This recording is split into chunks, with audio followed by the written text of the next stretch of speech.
কেউ কারো গায়ে হাত তোলা, মারা তো দূরের কথা, কেউ কাউকে কটুবাক্য বলা, শক্ত ভাষায় কথা বলা, এটা তো ইসলাম সমর্থন করে না। একটা রিউমার ছড়ানো হয়েছে যে বিশ্ব ইজতেমায় গেলে এখানে মার খেতে হবে, রক্তাক্ত হতে হবে, আবারও পুনরায় নতুন করে কোনো ঘটনার পুনরাবৃত্তি ঘটতে পারে। যে আমাদের এই সময়টা কিছুটা ক্রিটিক্যাল সময় বিভিন্ন কারণে। এক নম্বরে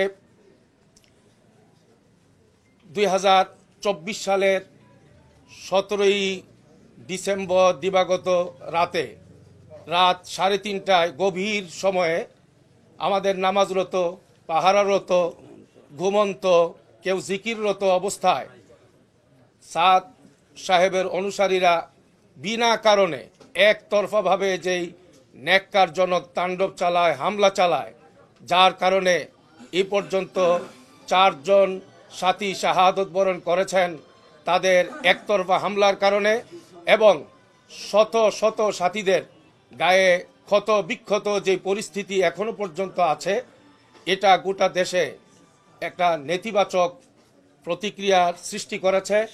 এবং সারা বিশ্বে যারা দাওয়াত তাবলীগের মেহনত করেন, বিশ্ব ইজতেমায় আসার জন্য যারা প্রস্তুতি নিয়েছিলেন, তাদের সকলের মধ্যে একটা চরম অসন্তোষ, চরম অস্থিরতা তৈরি করেছে। এই দৃষ্টিকোণ থেকে যে দাওয়াত তাবলীগের মধ্যে তো এক ভাই আর এক ভাইয়ের পাশে দাঁড়ানোর বিষয়টা আছে, কেউ কারো গায়ে হাত তোলা, মারা তো দূরের কথা, কেউ কাউকে কটুবাক্য বলা, শক্ত ভাষায় কথা বলা, এটা তো ইসলাম সমর্থন করে না, দ্বীন সমর্থন করে না, দাওয়াত তাবলীগ তো অবশ্যই না। কিন্তু এই পরিস্থিতি যেটা সাতপন্থীরা ঘটাইল, এই কারণে দেশে বিদেশে একটা চরম অসন্তোষ এবং অস্থিরতা, ভয়, আশঙ্কা, এই সবগুলোই তৈরি হয়েছে।